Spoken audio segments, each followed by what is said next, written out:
And welcome to the Steel Sports Show, the youth sports podcast. I'm one of your hosts, Martin Brown. Delighted to be here with my fellow co-host, Nathan Klinkenbeard. Nathan, we're recording this right after Thanksgiving. I hope you had a great Thanksgiving. How was it? And I hope you enjoyed some nice time with your family. I sure did. Did a little traveling. Got to see all my family while I was at it, and yeah, I think I had mentioned it a couple episodes ago, but one of my favorite holidays for sure. Yeah. Just being with family, being with friends, and just yeah, for my family, they're a little bit of ways, so I don't get to see them too often. So it's always good to be with family. And I think I mentioned it before too, but I love the food. I love the food during Thanksgiving. So, and Can't beat it. I know Can't beat it. I know you were cooking up a storm I for your was. Thanksgiving. How'd it go? Yeah, it was good. We're lucky here. We get to celebrate Tommy Lasorda. We actually get an extra day off at Steel Sports, so we always have it on the Wednesday before Thanksgiving. So Wednesday is my Thanksgiving prep food day. So I spent all day cooking and stuff. I wouldn't say all day. I did stop to watch the Liverpool Real Madrid game in the middle of the afternoon, but outside of that, I did the prep and got everything ready, and it was good. Yeah, it was takes 2 days to prep it and 20 minutes for my family to eat it. So, typically as it goes. But yeah, we're excited for the show today. We've got a great guest coming up shortly. We're going to start with some baseball news. And my understanding yesterday from the commissioner, an interesting announcement around this kind of golden bat scenario, and it's kind of taken the baseball world by storm. So what's your take on this? And maybe you can explain it a little bit to the listeners in case they missed the news yesterday. Yeah, I don't know if this is one of those ploys where there's not much news going on in the baseball world now that the World Series is over, awards have been handed out. Maybe the commissioner wanted to create a little bit of a buzz, but certainly turned the baseball world upside down and it caused a furor. Yeah, so I mean, he came out and said that at the owner meetings that are going on right now, that it had been discussed among many rules, this golden at bat idea where essentially a team could decide at any point in the game to send up a different hitter that is not currently at bat, right? So you could get to the ninth inning and down 3-2, and maybe Juan Soto is not batting until number 6, and you say, hey, I want Juan Soto to hit right now, with 2 outs in the ninth inning and down a run with a couple men on base. So crazy idea. The Savannah Bananas actually have this rule as part of Banana Ball. Kids love it. I think it's great for that, the Savannah Bananas concept and what they do with engaging the crowd and everything. I couldn't even envision this in the actual game. The traditionalists aren't going to seem to like it. I get a sense already that the baseball traditionalists they don't like the pitch count, the pitch clock. So it's gonna be interesting. It's almost like Banana Ball is almost becoming a bit like how the XFL was back in the day. That used to be the place that these things were tried, right? Replay and challenges and everything, and it became mainstream with NFL. It will be interesting to see if any of it creeps in. There's definitely more of a traditional sense with baseball, with the history versus the NFL, but it seems like it's possible that could happen. So it'll certainly be interesting. Yeah, we'll see what happens. I mean, I think it would, if it ever comes to fruition, it'd be a ways away, but I could definitely see them employing something like this, say like in the All-Star game. I think baseball was, you look at like NFL, NBA, kind of at a crossroads with the All-Star games, and how do we make them entertaining? How do we engage the players and make it a little bit more competitive? I could definitely see something like this rule being implemented into an All-Star game, and maybe a couple other interesting rules, Yeah. similar to what the Savannah Bananas do, just to get that crowd engagement and maybe let the players have a little bit more fun with it and mix things up. But yeah, certainly interesting. Comments were just lit up on The Athletic, all over the place, Sporting News, SI, people kind of going crazy. So I don't know if he just wanted to create a little bit of buzz or what, but Yeah, definitely it's the interesting. crossroads of sport and entertainment, right? Where's that line? Yeah. And I think it's in baseball, it seems to be a lot further back than maybe in some of the other sports, the mainstream sports. But we'll see. Yeah. And I mean, obviously a lot of news going on in the soccer world, especially with the European seasons in full swing. And I know your Liverpool team looks certainly mighty a third of the way through the season. They certainly do. I think the headlines really are probably more about Man City's fall right now, but I'm not going to focus on that as a Liverpool fan. I'm going to talk about Liverpool ruling the roost, top of the Champions League, top of the Premier League, 9 points clear, but can't get too excited yet. Still early in the season, plenty of games, 25 games to go in the Premier League season. We're only 5 games in to the new Champions League format. So it's been good, but it's been good. I mean, Arne Slot's come in, done a great job, did a little bit of tinkering from what Jurgen Klopp had. Obviously, the team he was left was great. The squad he was left was great. Didn't buy anybody. I don't think he's getting as much of the applaud as he probably should. The plaudits as he probably should, to be honest. It seems to be every time people talk about Liverpool, they say, well, Klopp left him a great team, or they haven't played anybody yet, or they played a bad Real Madrid team, or they played Man City that, weren't having this free fall right now. And it's like, it seems to be that excuse. And honestly, I think he's come in and done a fantastic job. His demeanor is great. And I, as a Liverpool fan, hope it continues, but there's a long way to go in the season.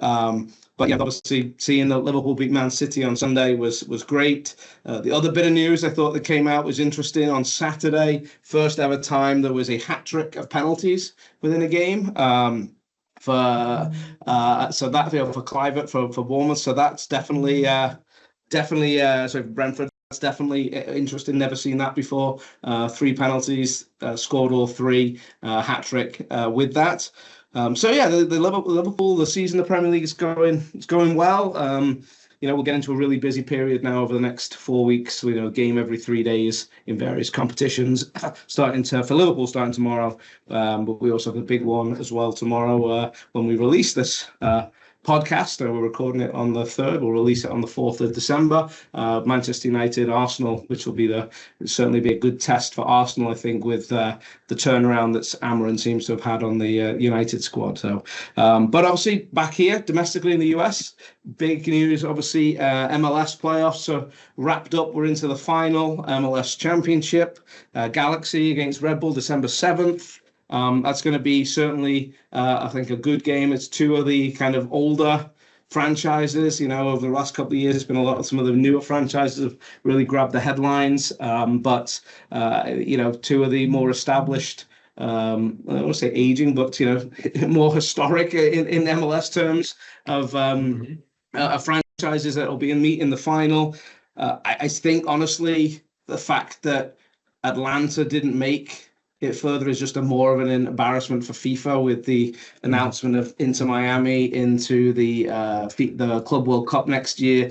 At least if Atlanta had gone on and won it, maybe you could have said, all right, well, they won the Sports Shield, they lost but Atlanta obviously didn't even advance as well to the final.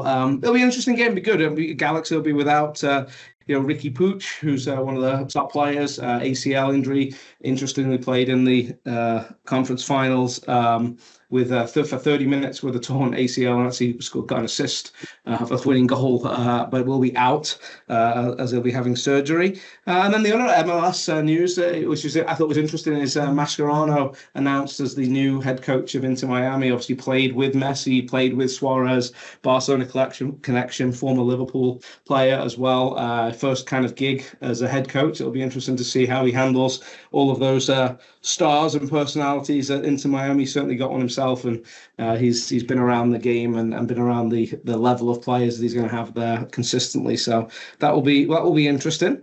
But then obviously switching gears a little bit into the female world of soccer, and we're going to have a guest on that's really going to talk deep and can give us a lot more insight into what's happening in the world female sports and all the great things that have happened with Caitlin Clark and things this year. We have obviously NWSL. Big congratulations to the Orlando Pride winning the NWSL championship with a goal from Barbara Banda. But for me, while the game it was a decent game, I wouldn't say it was a fantastic game. But what I thought was excellent is seeing 18% increase in viewership, 968,000 eyeballs on the game, which I think was fantastic. People really coming out, not coming out just at the games, but also watching on TV. And then, I also looked up, and this year, unprecedented attendance figures at NWSL games, which is fantastic.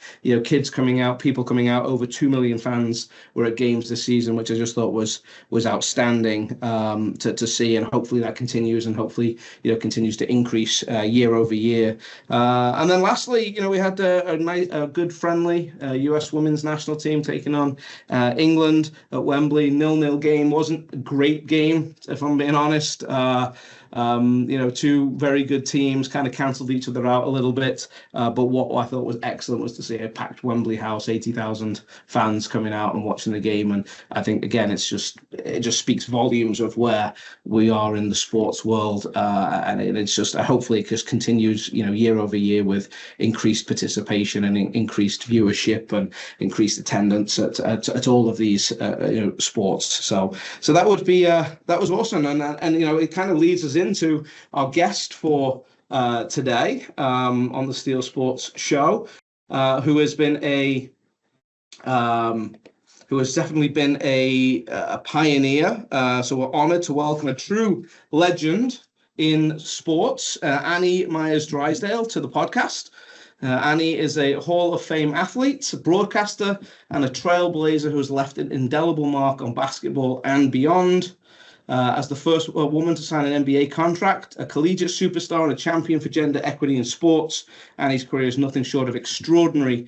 And beyond her athletic achievements, she's a celebrated broadcaster, an advocate, inspiring countless athletes and fans with her passion and leadership. And we're thrilled to dive into her incredible journey and insight today on the podcast. And as part of our Beyond the Game series, Ali Haehnel here at Steel Sports wrote a fantastic article that we will have in the bio.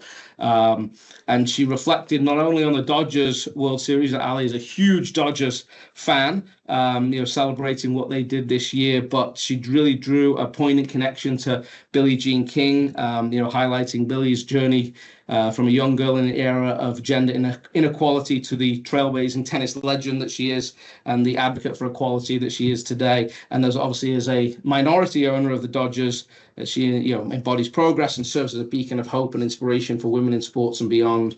Ali really reflects on the strides that future generations uphold and build on the legacy, and it's a great read. We'll announce it, we'll drop it later today. You'll see it in the bio, and certainly everyone should take a look at from Ali's perspective. Ali's the Senior VP of Social Impact here at Steel Sports. A great article. I implore everyone to check it out, and I think we've got a great guest, Nathan, to have on and talk about that as we drop that article. And obviously, Annie's connection as well with Billie Jean King is great, is awesome. Annie, first off, it's just a pleasure to have you on the show, and I know you've been a big believer in what we do here at Steel Sports, and you've been an integral part of our team. But I want to talk a little bit about Billie Jean King and the influence that she had on your life, and Ali brought it up in the article that she wrote, and just how influential and inspirational she has been. And I understand you were a tennis player as well growing up. But what's the impact that Billie Jean King had on your life? Oh gosh, Martin and Nathan, is just she along with so many other women. Remember, I come from a family of 11 children. I have 5 brothers and 5 sisters, and the oldest in our family is Patty. And so Patty was a huge role model, and she was 8 years older than I was. So I saw women playing sports back in the 60s, and certainly Billie Jean King, when she beat Bobby Riggs, was huge. Followed her in junior high. My junior high school teacher wanted me to play tennis because of Billie Jean King. And you think of the great women. Wilma Rudolph was huge in my life and following her. But Babe Didrikson, I read a book on Babe Didrikson, who was one of the originals to start the LPGA and was a 1932 Olympian. So that gave me a dream to go to the Olympics, and certainly to see somebody like Billie Jean King out there. And she started the Women's Sports Foundation and brought a lot of women athletes together back in the 70s was big for all of us to we had heard about each other a little bit, but we didn't have the social media that they have today, where you can read about so many different athletes and see them because of social media and YouTube and all these different avenues that they can really promote themselves. So Billie Jean King, I played 7 sports in high school, and yes, tennis was one of them, along with badminton and several others.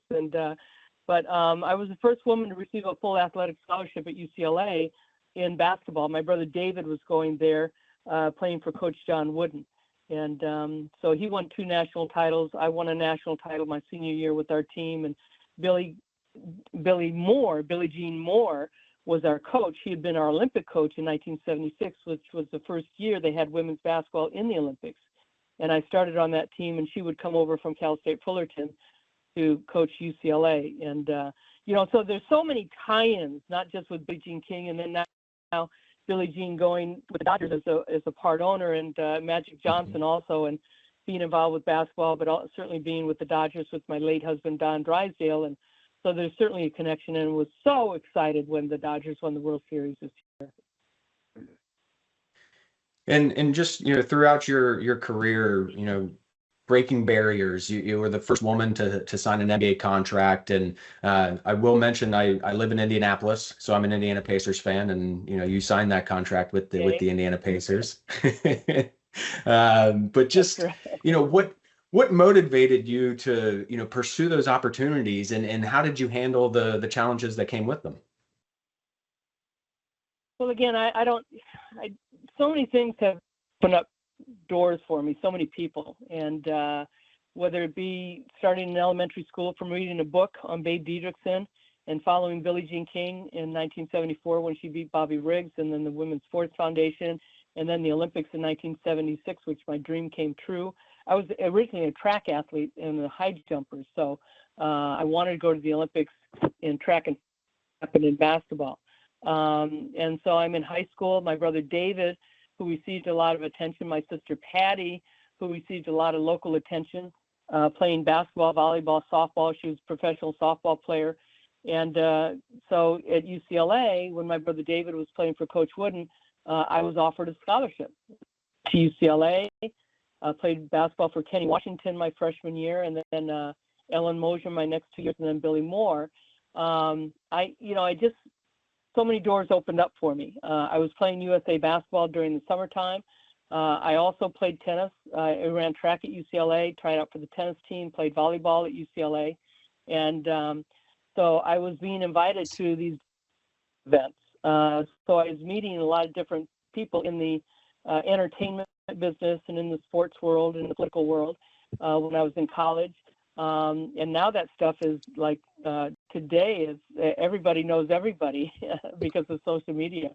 But, so my senior year, there was a lot of attention, and I received a call from the new owner of the Indiana Pacers, Sam Nassi, invited me to play, to try out.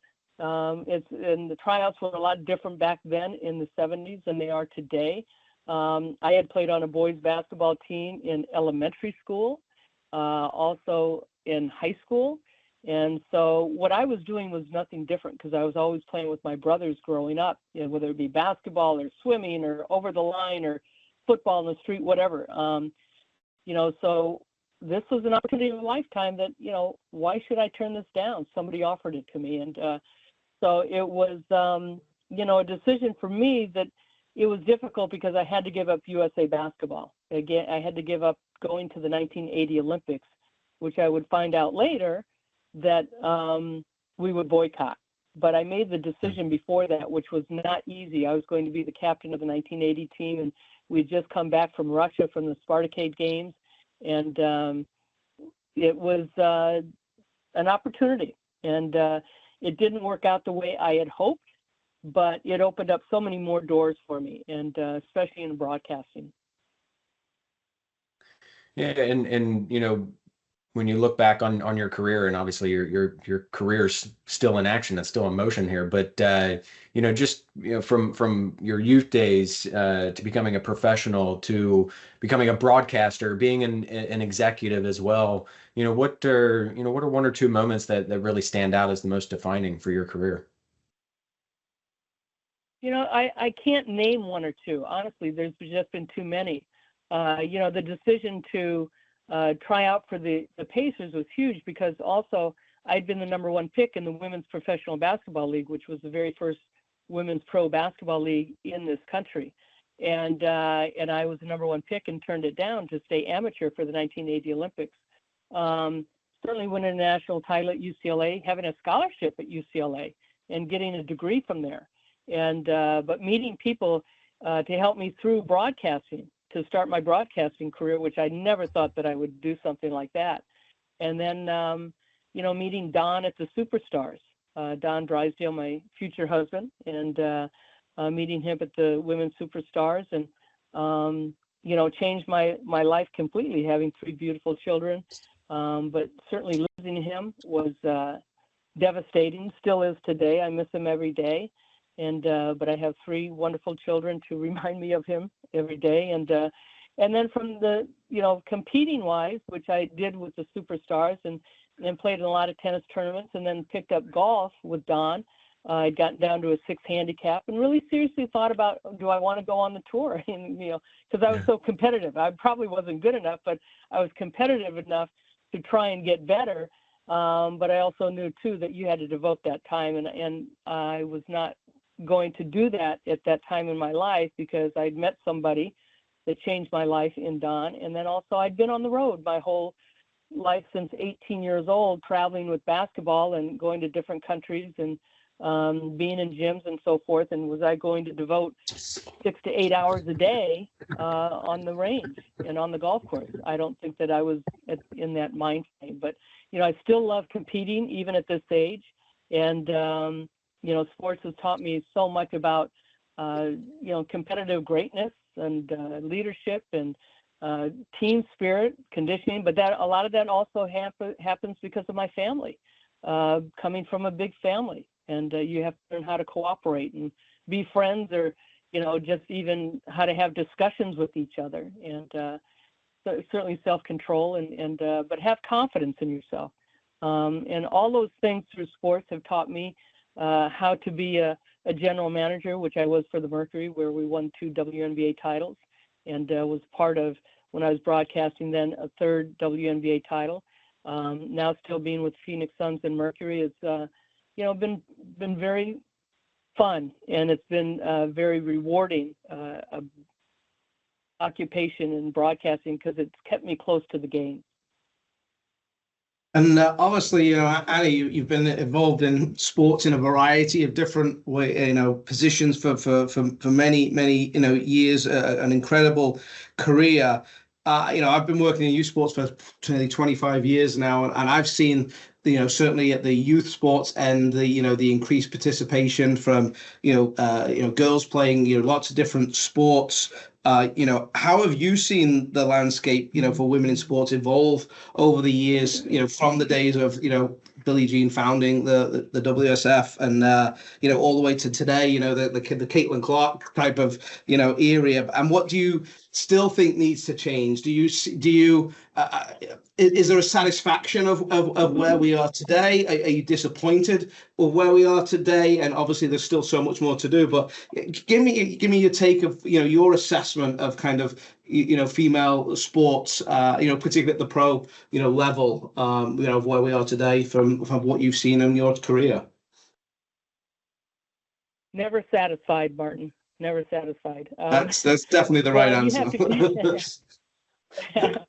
You have to go back to before Title IX, 1972, when it was passed, and that participation was less than 300,000 by girls in high school and college, and that's about 7% of participation in sports. And since 2001, it's almost 42%. It's increased. The colleges, you've got, basketball and volleyball and soccer and cross country and track and field and softball and so many other sports that women compete in. The fact that we have so many leagues now, the WNBA, the NWSL, the PWHL, Athletes Unlimited, which has volleyball, softball, and basketball, Unrivaled, which Brianna Stewart and Nafisha Collier have just started a 3-on-3 league, and other leagues are being talked about starting with professional softball and so forth. And we know that women, they surf, and we've seen what the LPGA has done, and also Serena and Venus Williams, and the Williams sisters, and all these young, talented tennis players coming up. And so it's been wonderful to see. I know in the WNBA with Caitlin Clark coming in, the viewership jumped to almost 2 million people watching women's basketball because of Caitlin and Angel Reese and so many wonderful rookies that came in this year. And you see Diana Taurasi at the age of 40 still playing, which we talk about LeBron and Chris Paul and some of these other people that are going to be 40 in the NBA. But Diana Taurasi's been one of the first to do it. But it's been wonderful to see the interest and women getting paid with the nil in college. And, certainly the sponsors, the shoe companies, the clothing companies, and so many others that are seeing that women's sports is a viable commodity. And people are talking about buying teams and creating teams and leagues. And certainly I think that is a big plus, that there is money to be made. We know that in households that the majority of items that are bought by the mother, the wife. And whether it's the car, the house as an input, whether it's the athletic equipment, it's the mom buying those things for their children. And so the one thing that we've seen is, before Title IX in 1972, which is a law that has become the calling card of women in sports, that, the majority of the coaches that were coaching girls were women. Probably 70 to 80% of those coaches were women coaching young girls. Now, today, since Title IX, because there's more money in it, less than 50% of coaches are women. More men are coaching. Now, there's two reasons for that. One is because so many young girls are coached by men, and they feel like they've got to be validated. And two is that, especially on the college level, that the majority of your presidents, your owners, your general managers, the majority of them are athletic directors, are men. And I think less than 10% of athletic directors on the college level are women. And so men athletic directors are going to feel more comfortable with male athletes, or male coaches, I should say. So, it's kind of a catch-22, because all these young women that I'll go and speak at different places and talk to young ladies about, who's your favorite team, who's your favorite player. And they continue to give me a male player or a male team. And I'm like going, you want to be a professional athlete, and yet you don't follow the WNBA, you don't follow who the best players are in the WNBA. Why? And so young girls and young women still have to support each other. And those jobs, so they, as players, what are they going to do after they're done playing, when they're in their 20s? Are they going to coach? Can they find a coaching job? So we need more women to support girls and women in sports. And I think that that's very important. Yeah, I couldn't agree more. We have a lot of initiatives at Steel, of trying to recruit and then retain and train, female coaches. We have a group called, Women of Steel, to mentor each other. So, there's female leadership members on our team that are mentoring, coaches. But it definitely isn't done enough in the youth sports space, and there's definitely room for improvement across the board. And as a dad of, I have four children, two daughters, and I think the future and the things that yourself and other trailblazers, Billie Jean, as we've talked about, have really, I think, given my children, a much brighter opportunity and future. And you mentioned, Title IX and what it's done over the last 2 years. What do you think it can do, and how do you think it can evolve in the next 50 years to do some of the things that you've talked about? Well, first of all, I don't want to take away either the input and the devotion of men that have supported girls and women in sports and have been a part of the growth. And we need men, supporting women. But it'll be interesting because I know Title IX is a law that has, with different presidents coming in, have tried to dismantle the law. I know a lot of football coaches on the college level, because face it, in 52 years, schools on the high school level and college level have never, and that's I should say almost never, is what Coach Wooden would say, is almost never, has been supported at their universities or at their high schools. And there's so many stories that young girls and women's programs do not get the equal pay or contribution of support by their sport.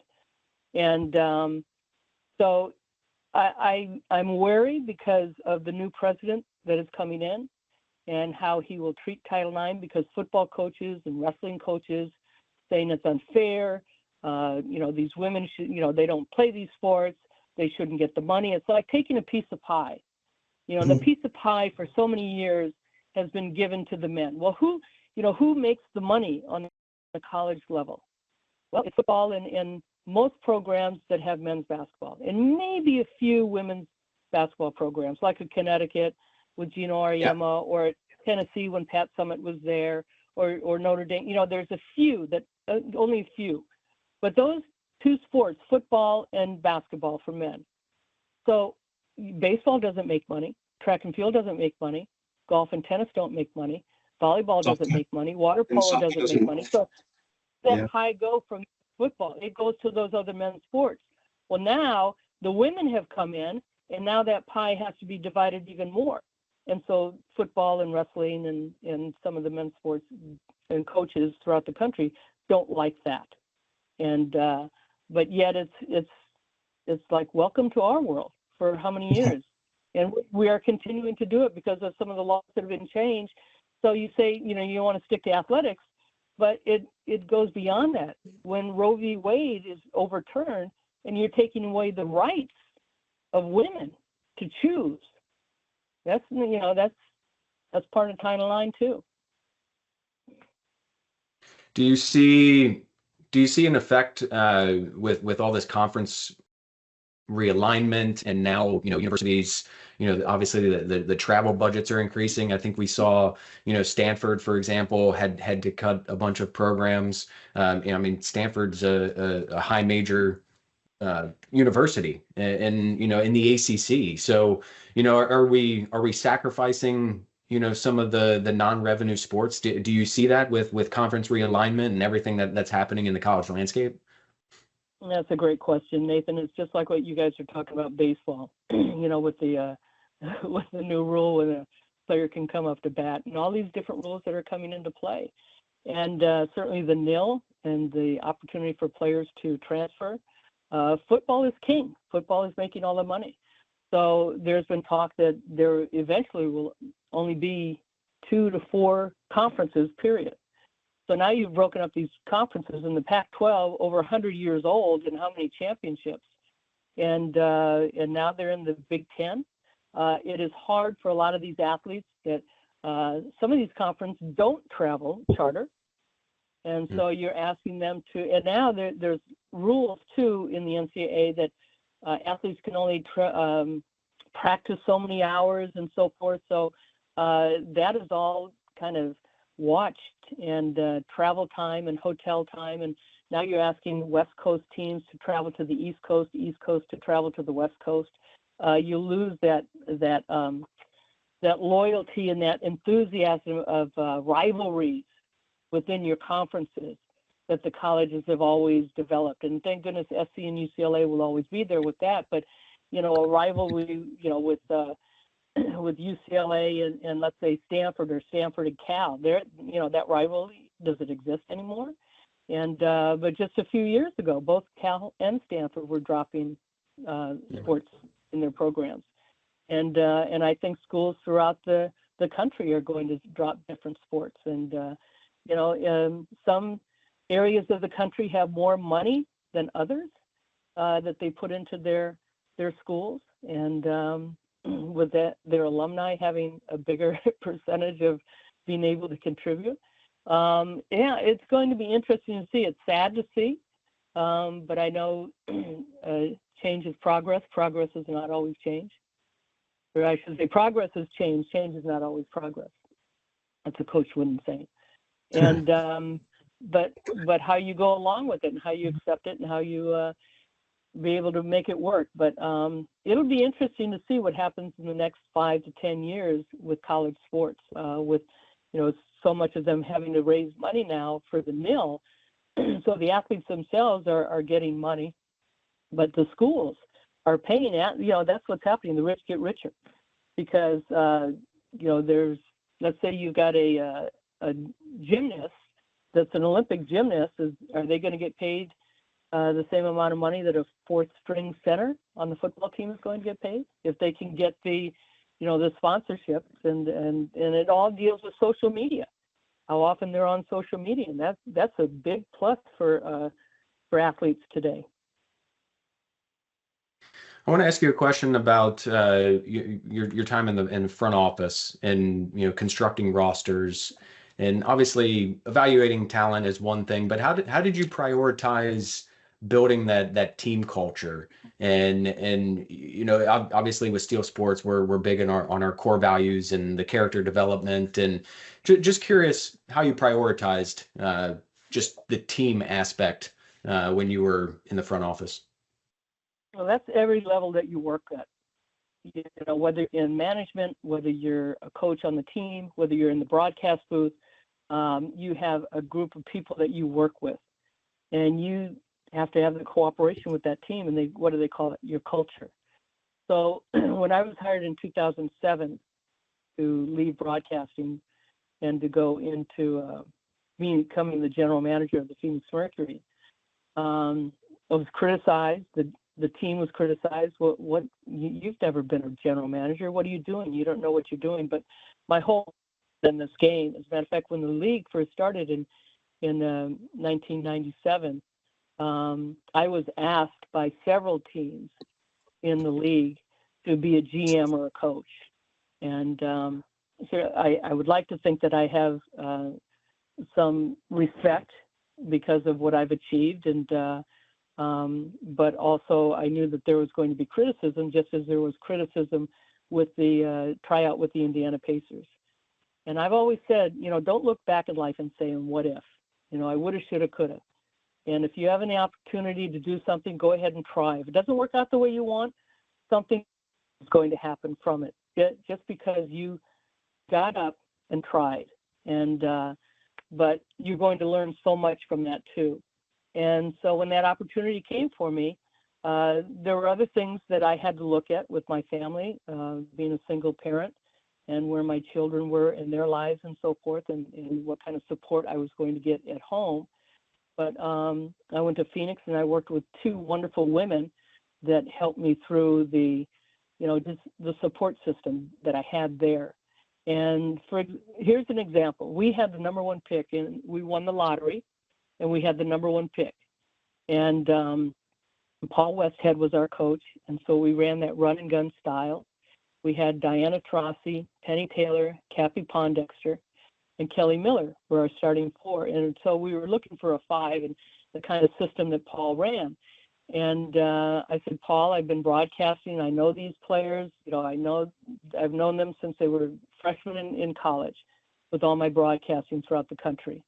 And I said, one of the teams that was folding was Charlotte Sting. And so there was a particular player that really thought I would fit in Paul's system. And Paul and I talked about it, and he said, can we get her? And because the other players that were up for that had great years were not players that we needed in our system. And even though they had terrific college years. And so we traded the number 1 pick to Minnesota to get a player called Tangela Smith. And Tangela Smith was such a key to our winning the first 2 championships, along with the other 4 that I just mentioned. And but a lot of our fans, the X Factor, Mercury fans, they couldn't wait to hang me in effigies. I was like, what are you doing? You don't know what you're doing, this and that. And I was very confident in my decision. And I thought, if it doesn't work out, it doesn't work out. But this is the right move. And I think that as a leader, you have to make hard decisions. You try and get as much information as you can. And ultimately, you're the one that has to choose. And you're also the one that will take criticism or praise. But the praise always, always is because of everybody else that helped you make that choice. It's not your choice to be praised. And so I think working with people within the organization really helped too. And you've got to have a good, sometimes you're going to headbutt and not agree on things. And but as long as you know that you're all working through the same goals, you can accomplish a lot of good things. So I got one more question. It's kind of in 2 parts, really, for Annie, and we appreciate the time that you're giving us today. I know your super busy schedule. So my question to finish off here before we go to our regular stat of the day. In about 2 years, it's projected that youth female participation is going to surpass boys' participation in terms of number of participants. And going back to your point earlier, that where you talked about, girls, and females helping and being mentors for females, how my first part of the question is, how can we harness this growth and this groundswell at the youth level, for the future to encourage, more coaches eventually and more players and having, girls say, here's my role model is a Caitlin Clark or whomever, rather than the male sport, athlete that you talked about. And then second to that, what advice would you have, for those young players, those young athletes, whatever sport they're playing, going up, whether they're in, elementary school, middle school, high school, what advice would you have, for them, from someone like yourself? Well, first of all, I think that, parents need to be involved. I think we're in a generation now that different than from when I grew up, is that we had 3 channels, and you had one NFL football game every Sunday or one basketball game. And I know even in the 80s at the NBA, those games were tape delayed. So I think, today parents are paying for their child to play the sport to get a scholarship. So they're paying more money through that child's, elementary years. Than the college it costs them, right?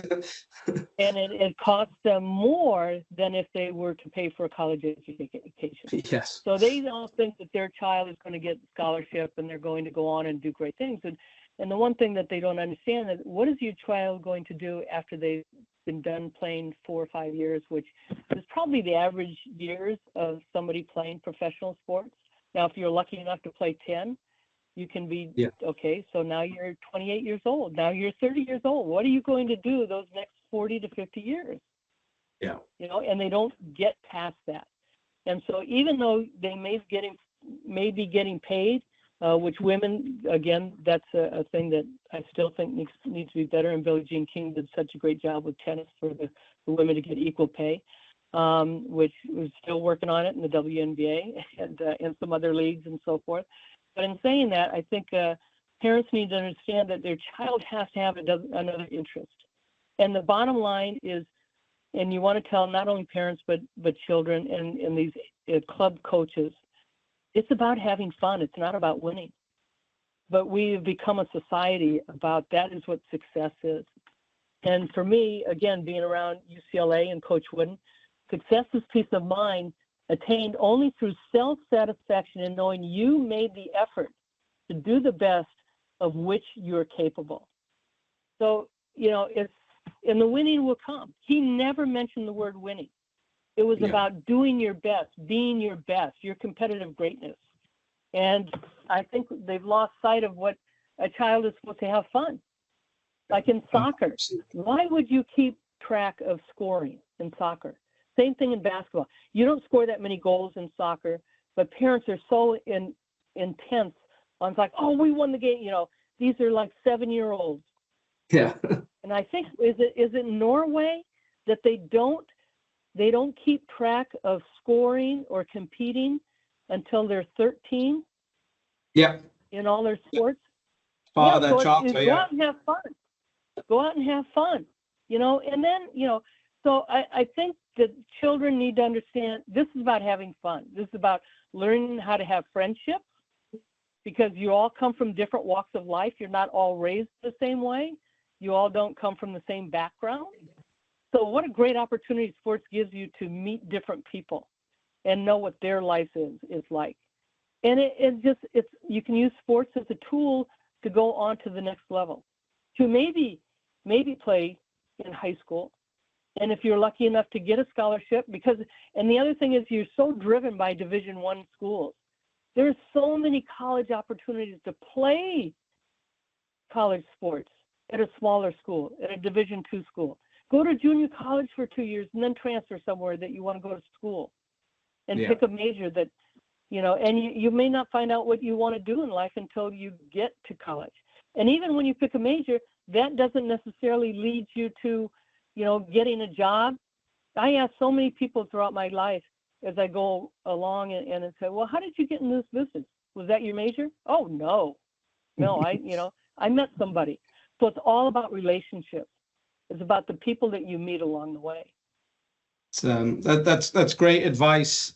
You know, from you, someone that's seen it over many decades in lots of spaces, and I certainly hope that you know, kids, you know, the thing with sports, if it's coached the right way, you know, those skills that you talk about, they're transferable, right? They're transferable to all different walks of life and different, you know, careers and all sorts. It's that relationship with other people and how you communicate with them and how you treat them and the values you show, and then in turn want, you know, back. And I think those things are transferable across the spectrum of different careers and different walks of life. So Annie, it's been an absolute pleasure. We really appreciate the time that you've given us and your insights, and you know, we really thank you for your time today.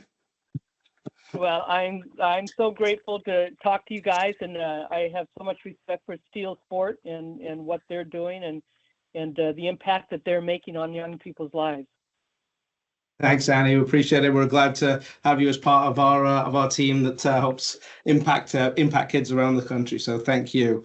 And Nathan, with that, we're going to go to our stat of the day. I found a couple on the stat is 4,094 and 43,000 are the two numbers for you. In 2023, last year, a record 4,094 girls participated in 11-player high school tackle football, reflecting obviously the changing attitudes towards girls in sports. And this has certainly rise is complemented by a significant increase in all girls flag football, which doubled to nearly 43,000 girls, making it the fastest growing high school sport in 2023. And obviously with an eye to the 2028 Olympics, flag being part of the 2028 Olympics, that's you know, a great opportunity for girls to get out and participate and do some great things and leading up to the 2028 Olympics. So Nathan, thanks to Annie again. Nathan, great to see you. Definitely. As always, and hope everybody has a great rest of the week, and we'll see you soon. Thank you. Thanks, Martin. Thank you, Annie.